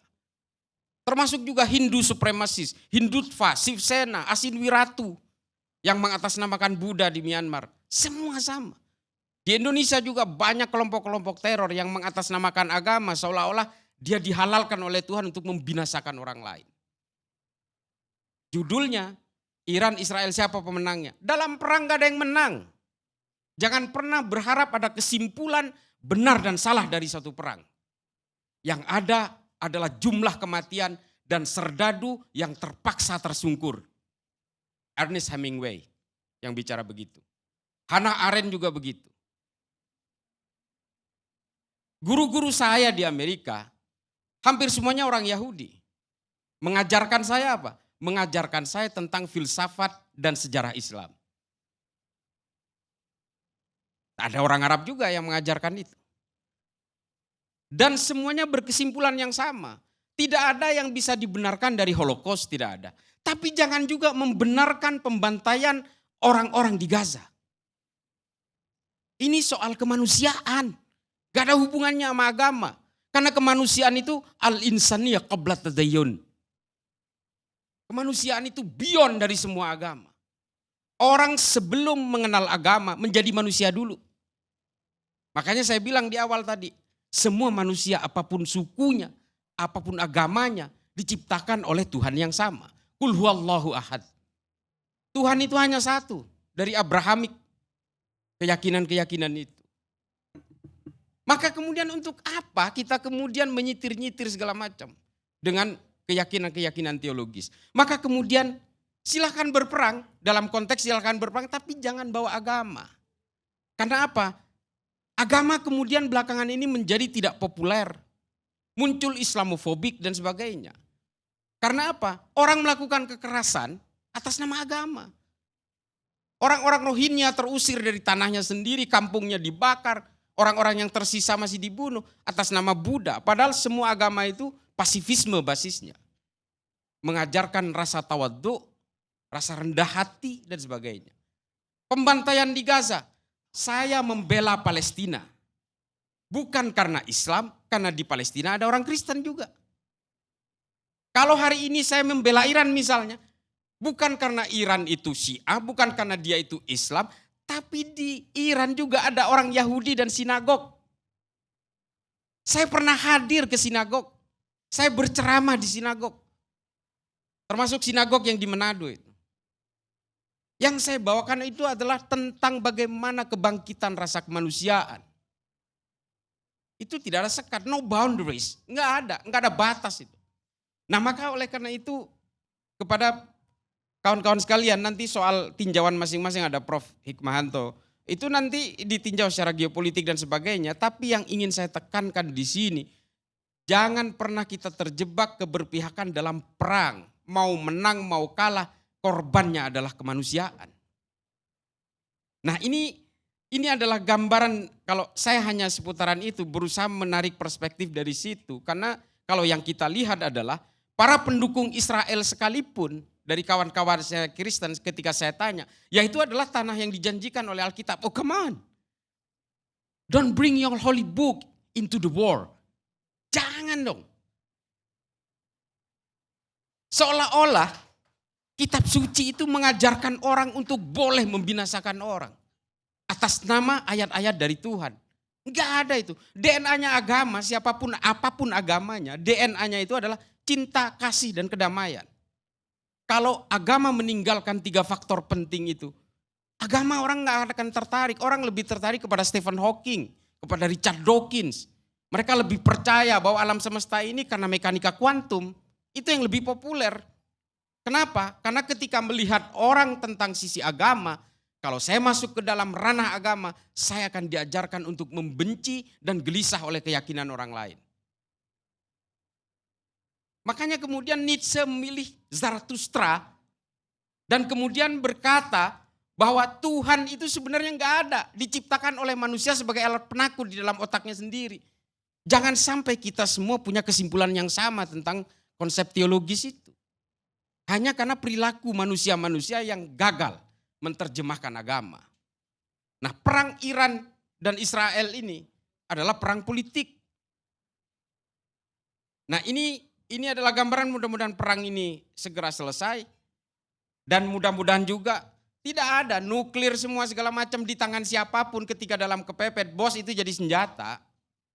Mau Iran, mau Israel semua. Dalam keadaan kepepet, orang akan mengambil senjata pamungkasnya. Pakistan dan India karena tidak berlanjut aja. Kalau enggak mereka udah saling tembak itu dengan nuklirnya masing-masing. Dan ini semua adalah termasuk KKB Papua. Ini adalah hasil perjanjian kolonial. Tanah orang lain dibagi-bagi oleh penjajah coba. Dan warisannya hari ini menjadi malapetaka yang berlapis-lapis. Di Afrika juga sengketa soal tapal batas, soal tata batas wilayah negara itu juga banyak terjadi. Kenapa? Karena tanah orang dibagi oleh orang lain coba. Dan Inggris ketika itu menjadi kekaisaran tertinggi di dunia ini dan paling kuat. Nah ini adalah gambaran bahwa kita tidak boleh lagi terikat oleh legasi-legasi masa lalu. Yang kita harus kita jaga adalah peradaban manusia. Bahwa peradaban manusia itu berjalan dengan logikanya sendiri. Agama juga menjadi pengawas dari sisi moralnya. Beragama tanpa moral percuma. Percuma. Kalau tanpa akhlak dan adab percuma. Makanya saya sering katakan di berbagai kesempatan, Islam, agama saya ini, memberikan DNA kepada Islam itu. Allah dan Nabi saya, Nabi Muhammad itu, memberikan DNA Islam itu adalah rahmat dan akhlak. No more or less. Gak ada politik-politikan itu. Kalau ada orang beragama, berpolitik ya silakan aja. Tapi jangan pernah bawa agama itu untuk mengatasnamakan kepentingan politik. Makanya saya juga agak protes tuh kepada Ali Khamenei. Dia menyitirkan, dalam perang ini ada beberapa pidatonya saya lihat menyitir juga berbagai ayat dan sebagainya. Oh come on dude, a lot of things you did that. Jadi jangan dilegitimasi pembantaian orang lain itu dengan berbagai keyakinan-keyakinan teologis. Seolah-olah Tuhan itu kejam banget gitu. Terima kasih. Baik, Islah Barawi. Gak sia-sia jadi jaringan moderat Indonesia. Sekarang saya minta dari Sekjen Partai Gelora, Mahfud Siddiq.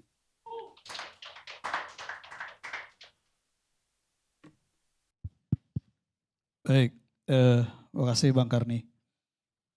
Saya mau berangkat dari perspektif yang sangat mendasar yang baru saja dipaparkan oleh Gus Islah. Bahwa ketika kita kembali kepada nilai-nilai dasar agama, 100% kita harus setuju dengan apa yang disampaikan oleh Gus Islah.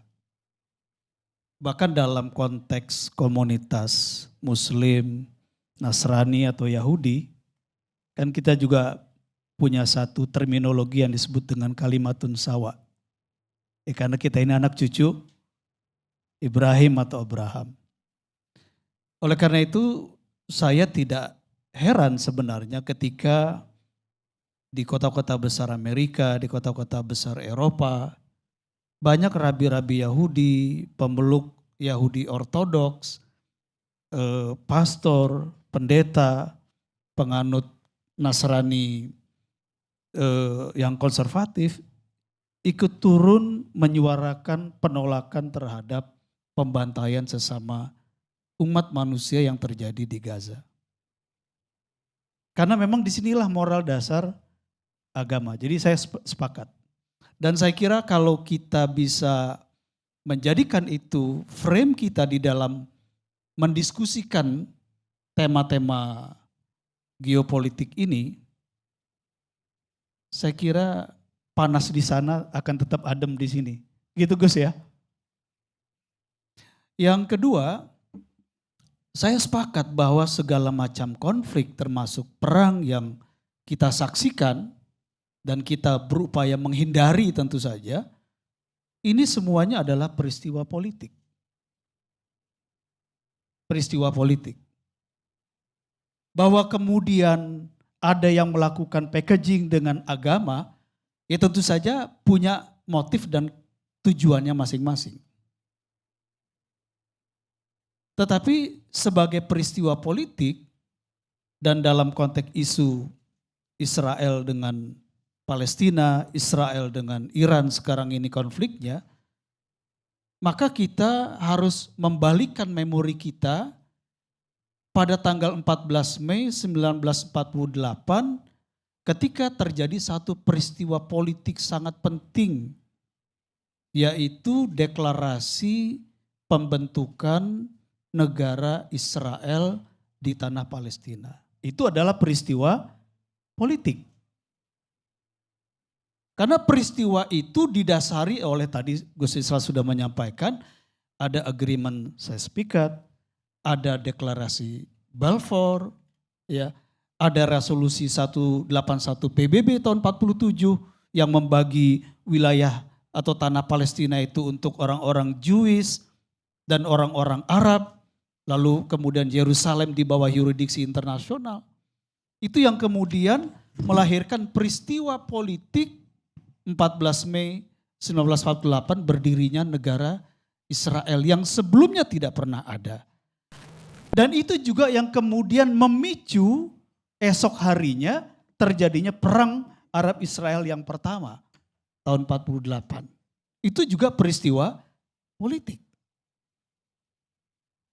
Nah, saudara sekalian, jadi kalau sekarang Israel sedang berperang dengan Iran, walaupun sudah diserukan gencatan senjata oleh Presiden Trump, tapi dua-duanya kelihatannya setengah hati mematuhinya begitu.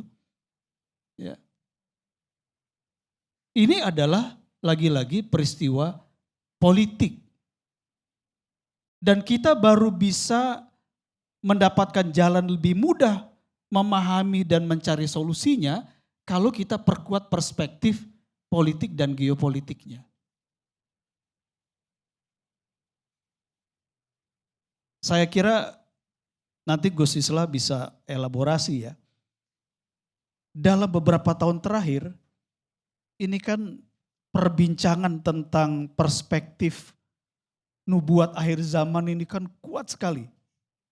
Baik di masyarakat Muslim, di masyarakat Nasrani, termasuk di masyarakat Yahudi, kuat sekali.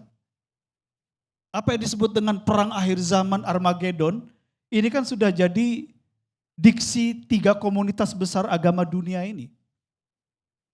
Saya khawatir kalau ini terus menguasai pikiran kita, jangan-jangan semua kita ini berpikir deterministik, lalu sama-sama bareng-bareng bergerak bersama menuju jurang kehancuran manusia. Kenapa? Karena ketika kita berbicara perang dunia ketiga, atau whatever lah kita sebut Armageddon, kita sebut sebagai perang kubro yang terakhir, secara saintifik, secara ilmiah itu kan itu terjadi dengan 2 tesis. Yang pertama, perang dunia ketiga ini adalah perang yang melibatkan the great powers. Dan kalau kita bicara the great powers itu siapa? Ya Amerika, Rusia, China. Dan 3-tiganya ini punya nuklir. Dan yang kedua, perang dunia ketiga ini adalah perang yang akan melibatkan senjata nuklir. Artinya perspektif agama yang sangat kuat dan dominan, ini pikiran saya ya. Jangan-jangan tanpa sadar ini sedang menggiring kita untuk semakin dekat pada apa yang menjadi malapetaka kehancuran umat manusia. Makanya kemarin saya ditanya, bagaimana peluang terjadinya perang dunia ketiga? Saya katakan masih jauh.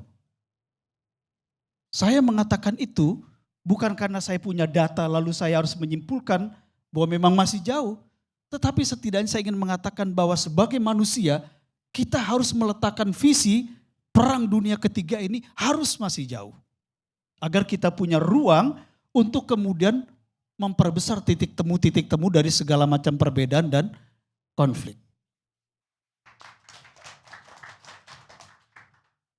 Terus sekalian, kalau kita bicara Palestina, Palestina itu bukan tanah satu agama. Bukan tanah satu jenis manusia, tidak. Dalam sejarah modern, Palestina itu ya tanah orang-orang yang beragama Islam, tanah orang-orang yang beragama Nasrani, juga tanah orang-orang yang beragama Yahudi. Dan mereka pernah hidup bersama bertahun-tahun. Bukan puluhan tahun, ratusan tahun. Pertanyaannya, apakah itu tidak mungkin kita capai kembali? Sangat mungkin. Dengan cara apa? Kita mendudukan kembali semua kepentingan politik itu di atas dasar, di atas platform kepentingan kemanusiaan yang lebih besar. Nah, itu yang harus kita tanya sekarang. Misalnya begini, secara politik kita bicara two state solution. Dan ini kan political position pemerintah Indonesia, Prof ya. Kita harus tanya, apakah di pihak Israel, pemerintahnya, atau spesifik lagi, apakah dalam pandangan Presiden Netanyahu sekarang ini, Perdana Menteri Netanyahu, dia masih mempercayai two state solution atau tidak? That's the very, very important question.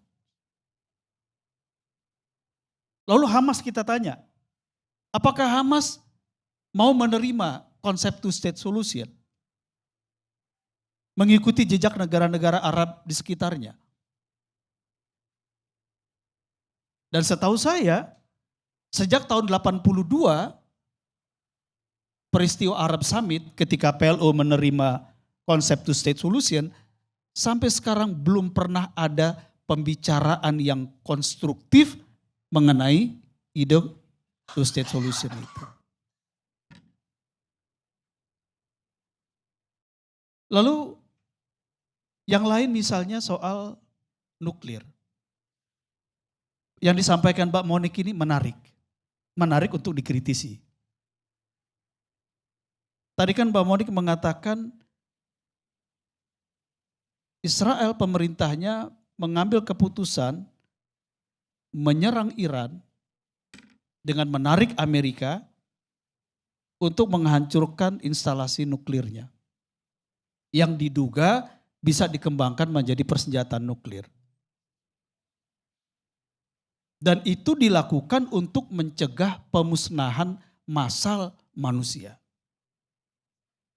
Gitu ya, tadi kalimat Bapak Monik begitu. Mencegah pemusnahan massal manusia. Kalau itu sikap yang genuine, saya angkat topi dengan pemerintah Israel. Secara moral punya komitmen untuk mencegah terjadinya tragedi kemanusiaan ketika nuklir dijadikan senjata untuk membunuh manusia dalam jumlah besar. Tapi pertanyaan saya, apakah Israel tidak punya senjata nuklir?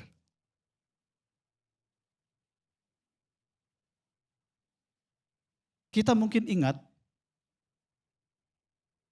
di bulan Oktober 1986, ada seorang ilmuwan nuklir Yahudi,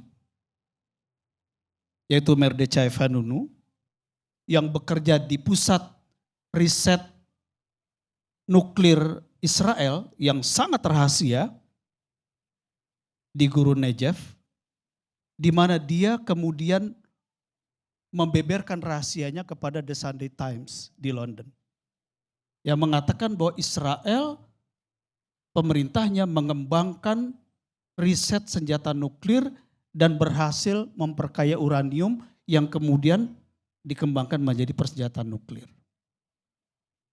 Dan pada tahun 86, The Sunday Times menyimpulkan, walaupun saya tidak percaya karena terlalu besar jumlahnya, pada saat itu Israel pemerintahnya telah memiliki kurang lebih 200 hulu ledak nuklir.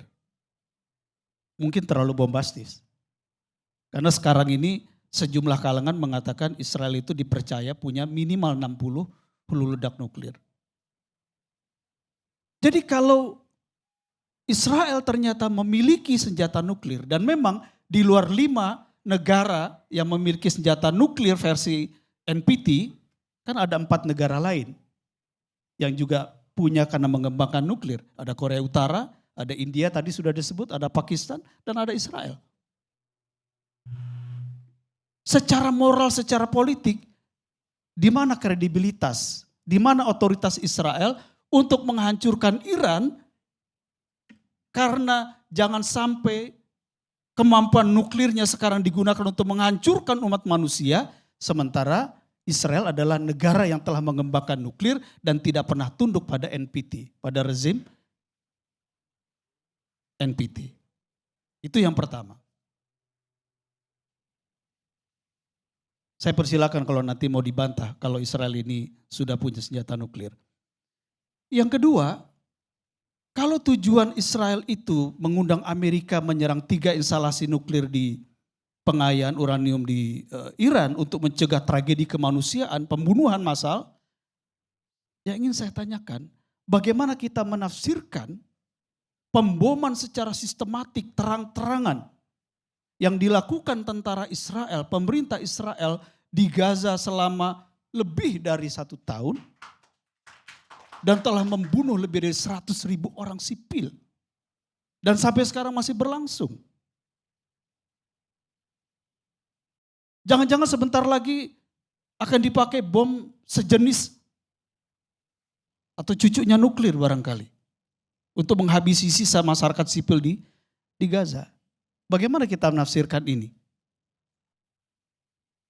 Apakah cukup kredibel kita mengatakan Israel punya hak mencegah nuklir digunakan untuk menciptakan kehancuran kolektif manusia? Nah, saudara sekalian, jadi lagi-lagi ini peristiwa politik. Sehingga saya lebih tertarik untuk bukan menjawab siapa yang menang dan kalah, tapi bagaimana kita memahami peristiwa politik serangan Israel dan Amerika terhadap Iran. Bagaimana kita memahaminya secara politik? Kalau kita merunut pada 1 abad sebelumnya, kesimpulannya sederhana sebenarnya. secara politik Israel ingin menuntaskan ambisinya, target politiknya, memperkokoh dominasi regionalnya. Itu saja. Kenapa? Karena kehadiran negara Israel sejak tahun 48 itu akan tetap eksis dan bisa terus berkembang manakala semua kekuatan yang dipersepsi sebagai ancaman politiknya itu bisa dilemahkan. Dan satu persatu kan sudah. Rezim di Suriah sudah berganti kan. Dan para pendukung rezim Suriah sekarang ini itu ngeri Gus Islah. Karena narasi Sunni dengan Syiahnya itu wah. Sampai ada yang alhamdulillah Israel menyerang Iran. Itu artinya kemenangan Sunni atas Syiah. Aduh. Ngeri. Ya. Makanya yang disampaikan Gus Islah ini sangat penting. Lalu Hizbullah misalnya, proksinya Iran, kan sudah hancur. Houthi, ya secara militer kapasitasnya kecil ya. Paling ganggu di perairan itu saja. Tinggal Iran. Jadi kalau Iran dilemahkan secara militer dan juga secara politik, maka dominasi Israel, negara Israel di kawasan itu menjadi semakin kuat. Dan artinya tidak akan ada lagi hambatan kendala bagi pemerintahan Zionis Israel untuk melanjutkan semua target-target impian mereka membangun, mewujudkan Israel Raya. Yang disampaikan oleh Mas Hussein tadi, ya apa batas negara Israel? Ya sejauh pandangan mata militernya ya. Dan pandangan mata militer sekarang kan ya sudah pandangan satelit, bisa lebih jauh. Nah jadi saudara sekalian, saya pikir kita setuju, ini kita pahami sebagai peristiwa politik. Dan ada tren yang perlu kita syukuri bahwa ada gap yang semakin besar antara sikap masyarakat dunia, terutama di barat, dengan sikap pemerintahan negara-negara mereka di barat. Ya, jadi ini juga satu tren yang saya kira menarik dan ini memantik kesadaran kita bahwa memang kesadaran kolektif tentang humanisme ini semakin kuat. Ya, mereka membela warga sipil di Gaza itu bukan karena Muslim, tapi karena mereka sedang dianiaya oleh manusia yang lain yang sangat arogan menggunakan kekuasaan dan senjatanya. Jadi saya kira itu pesan yang sangat penting dan ke depan ya kita harus pastikan inilah perspektif yang harus terus kita kembangkan. Begitu Bang Karni. Terima kasih. Baik. Coba tadi ada disinggung juga dari Islah sebelumnya bahwa agama itu nggak bisa dipakai untuk membenarkan politik.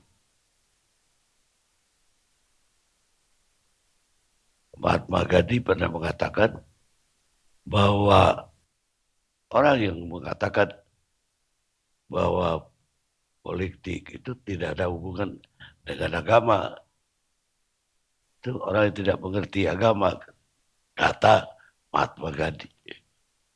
Ini bukan membantah Gus Islah, tapi menambahin aja bahwa ada pendapat lain tentang itu. Sekarang saya persilakan Profesor Hikmanto Juwana. Terima kasih Bang Karni, ini menarik sekali nih. Temanya Israel melawan Iran, siapa pemenangnya gitu kan. Tadi kalau dengar di awal-awal itu Mas Irfan bilang Iran 2-0. Giliran Mbak Monik yang ngomong Israel yang menang. Berapa kosong Mbak? Nggak ada skor. Jadi gini Bang Karni, kalau saya melihat seperti ini, terus terang kalau misalnya kita lihat di televisi, misalnya di Iran, itu dirayakan bahwa Iran lah yang menang. Tapi di Israel juga mengatakan bahwa kami yang menang, ya kan? Nah, saya jadi ingat profesi kita nih Bang Karni, sebagai lawyer ya. Prinsipnya kan maju tak gentar membela siapa Bang Karni? Dia bayar. Jangan bilang yang bayar Bang Karni. Saya nih repot nih kalau dibilang yang bayar nih. Seolah-olah saya tidak mengedukasi mahasiswa saya. Ya kan? Karena kita kan waktu dulu di Fakultas Hukum diajarkan bukan cara membuat surat tagihan. Nah, itu kalau membayar, tapi surat kuasa. Jadi prinsip kita adalah maju tak gentar membela yang memberi surat kuasa. Nah itu dia. Nah jadi pasti kalau misalnya dua advokat berhadapan, masing-masing bilang sayalah yang benar. Nggak mungkin saya bilang saya yang benar, lalu yang sebelah sana bilang iya saya membela yang salah. Nggak mungkin. Dua-duanya benar. Tapi kita ingat kalau di pengadilan ada pihak ketiga yang namanya hakim yang harus memutus. Kalau itu benar, maju tak gentar membela yang benar.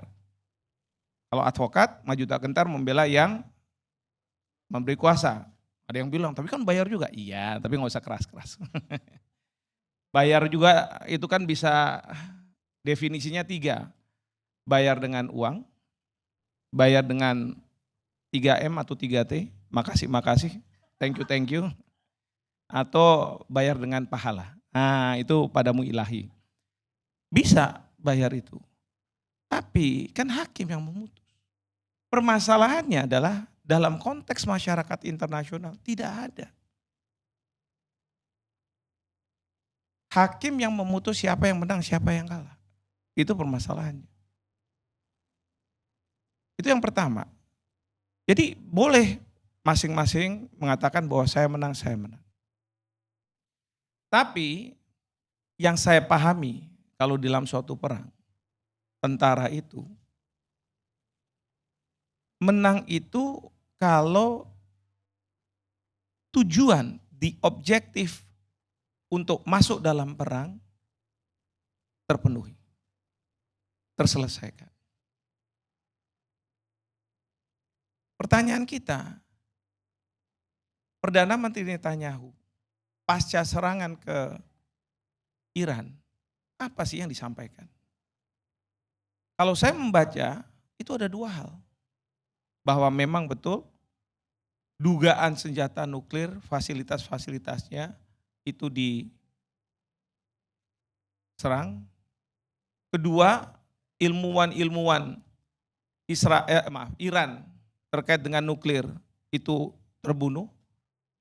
Dan yang ketiga, pemimpin Garda Revolusi Iran itu ditembak mati. Itu konteks bahwa senjata nuklir. Karena pengembangan senjata nuklir pasti ada site-nya, ada tempatnya. Lalu kemudian bicara tentang siapa yang bisa mengembangkan ini kalau bukan ilmuwannya. Dan siapa yang bisa mungkin authorize. Ini adalah pimpinannya. Sama Perdana Menteri Netanyahu juga bilang, kalau misalnya Israel menang di Gaza itu kan, saya selalu bilang 3. 1, dibebaskan sandera. Kedua, petinggi-petinggi Hamas harus mati atau ditangkap. Ketiga, Gaza dikuasai. Gaza dikuasai artinya dikosongkan. Dikosongkan artinya apa? Ya seperti sekarang ini. Dihabisi. Yang masyarakat dunia dari sisi kemanusiaan menganggap bahwa ini merupakan genosida. Untuk bisa menguasai Gaza. Nah, saya melihat dalam pidato Perdana Menteri Netanyahu setelah serangan itu. 1, terkait dengan kemampuan Iran memiliki senjata nuklir. Kedua, ini saya beda sama Mbak Monik mungkin. Dalam bacaan saya, di salah satu paragraf, dia mengatakan, sekarang waktunya wahai rakyat Teheran, kami ini tidak berperang dengan Anda. Sekarang masanya Anda mendapatkan pembebasan. Ujungnya apa? Regime change. Perubahan rezim. Dan tanggal 15 Juni ada berita-berita yang menyebutkan bahwa Trump bilang sama Netanyahu, jangan serang pimpinan tertinggi dari Iran. Bapak, Ibu, dan saudara-saudara sekalian, Iran dulu mungkin ada, hari ini ada, mungkin 100 tahun yang akan datang ada. Tetapi Iran bisa berbaikan dengan Israel atau tidak berbaikan dengan Israel tergantung dari rezimnya. Tadi Mbak Monik cerita, sebelum tahun 79, memang hubungan Iran sebagai negara dengan Israel terjalin baik. Dengan Amerika Serikat, iya. Karena pemimpinnya adalah Reza Pahlavi. Yang kemarin putranya di Prancis tempat pengasingan sudah membuat konferensi pers, ya, akan mengambil seolah-olah kekuasaan dari Iran. Dari Ali Khamenei. Jadi yang kita harus lihat itu adalah rezim change ini itu juga yang menjadi target dari Perdana Menteri Netanyahu. Sementara dari sisi Iran, apa sih objektif dari perang melawan Israel ini? Bukan untuk mempertahankan senjata nuklir yang diduga ada. Karena menurut Menteri Luar Negeri Iran dikatakan bahwa kami ini anggota dari Non-Proliferation Treaty yang sudah dibahas. IAEA sebagai pengawas nuklir internasional sudah melakukan pengecekan. Kalau misalnya ada dugaan-dugaan, jangan-jangan seperti Presiden Bush Junior yang mengatakan bahwa di Irak ada Mass Weapon of Destruction itu, MWD. Membentuk koalisi internasional, multinasional, masuk ke Irak sampai menurunkan Saddam Hussein, regime change. Tapi sampai selesai, MWD-nya tidak ditemukan, tidak ada. Jadi pertanyaan kita, benar nggak sih yang menjadi dugaan dari Israel, dari Amerika Serikat? Atau sebenarnya yang diintensikan oleh Israel, bahkan juga Amerika Serikat adalah bagaimana merubah pemerintahan. Nah, kita lihat di Iran, pertanyaannya pemerintahan berubah atau tidak? Tidak. Justru rakyatnya solid. Mungkin di situ Presiden Trump juga mundur juga. Bukannya rakyat Iran malah menginginkan pemerintahan yang ada diturunkan, tetapi justru solid untuk mendukung di belakangnya. Yang repot justru Presiden Trump, karena di negaranya di demo. Bahkan ada keinginan dari beberapa anggota Kongres untuk melakukan impeachment. Itu yang saya melihat bahwa Presiden Trump yang tadinya ada di belakang Israel, membantu untuk menghilangkan instalasi nuklir yang mungkin digunakan untuk pengembangan senjata nuklir, tiba-tiba berubah menjadi mediator agar terjadinya ceasefire.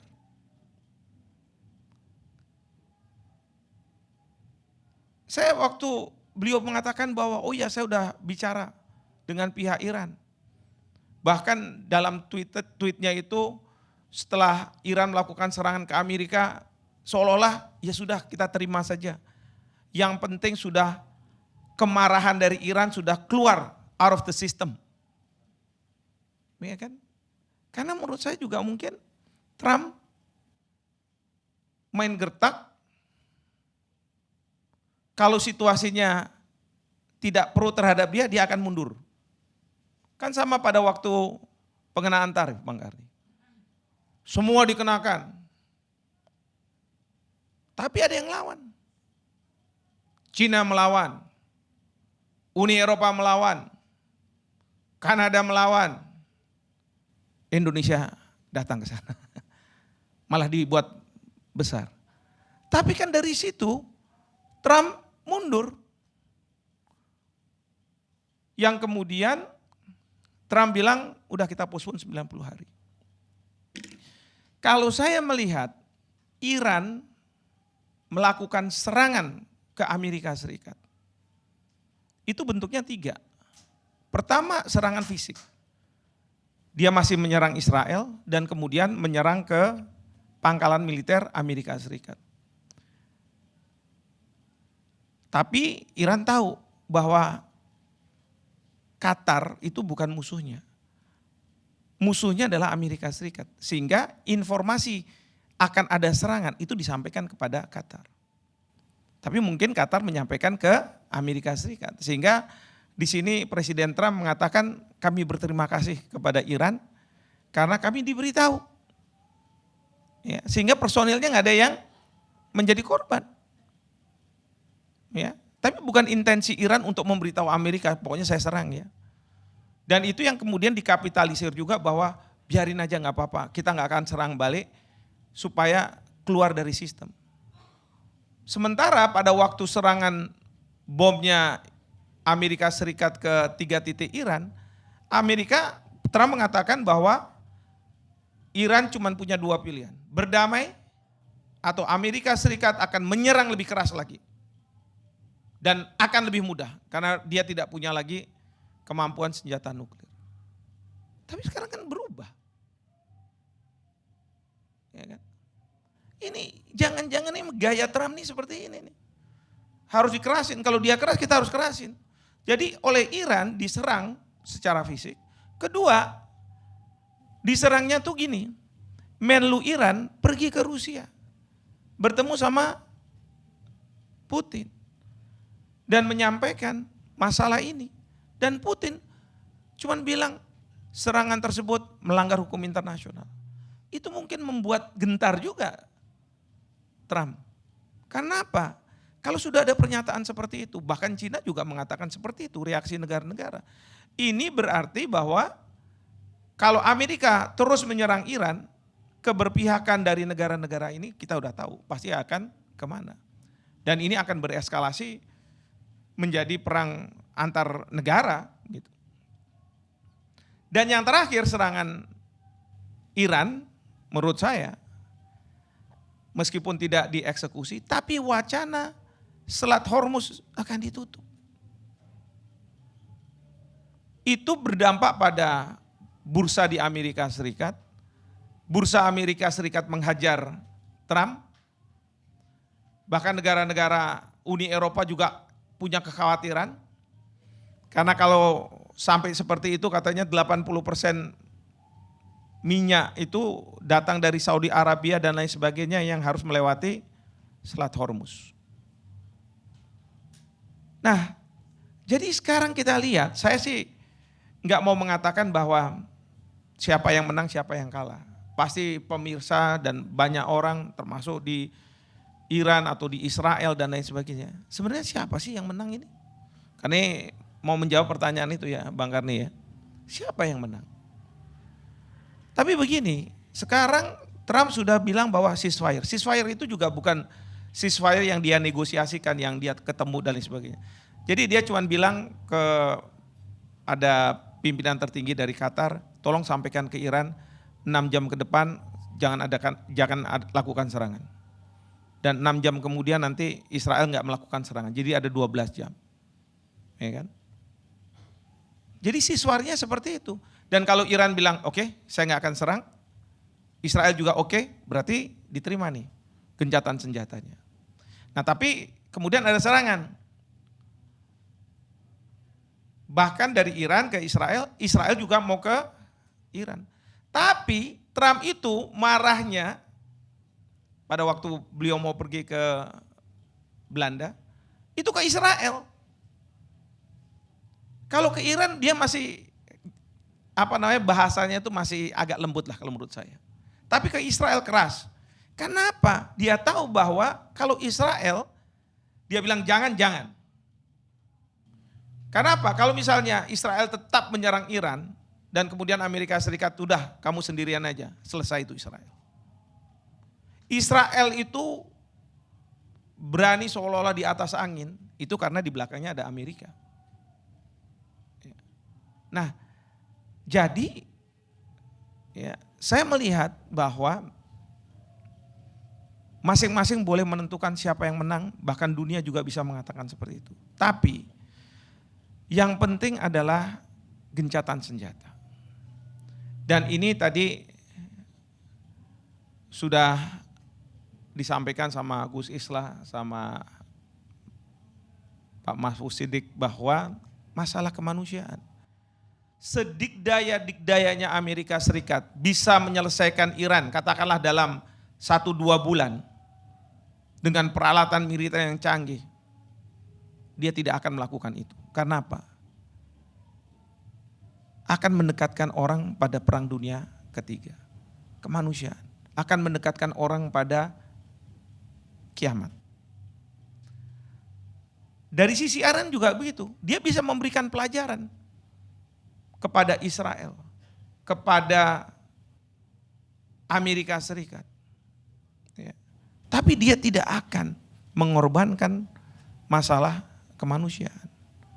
Jadi kalau misalnya Iran kemudian tidak melakukan serangan, jangan kemudian kita juga menafsirkan, oh berarti Iran tunduk dengan apa yang dimaui oleh Amerika Serikat. Bukan. Tapi dari sisi kemanusiaan. Dan dari sisi kemanusiaan, bagusnya Iran itu adalah di Gaza, sementara PBB tidak bisa melakukan tindakan apapun, sementara negara-negara tidak ada yang berani untuk step in, Iran tetap ada di belakang rakyat Gaza.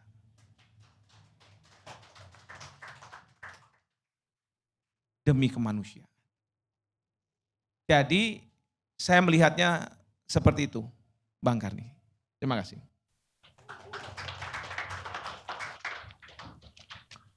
Baik, judul diskusi kita Israel versus Iran. Siapa pemenangnya? Pihak Iran bilang Iranlah pemenang. Maka rakyatnya pesta merayakan kemenangan. Tapi pihak Israel mengatakan mereka yang menang. Amerika tidak menyebut siapa yang menang. Dua-dua mengaku menang. Tapi sebenarnya itulah manusia. Bahwa manusia paling banyak berbohong. Pertama ketika berburu. Mungkin berapa dia bisa dapat rusa atau babi hutan. Kedua, ketika perang. Ketiga, ketika pemilu. Itu paling banyak berbohong. Itu bukan kata saya. Kata von Bismarck, kanselir Jerman 1800-an. Kita ketemu ALC yang akan datang.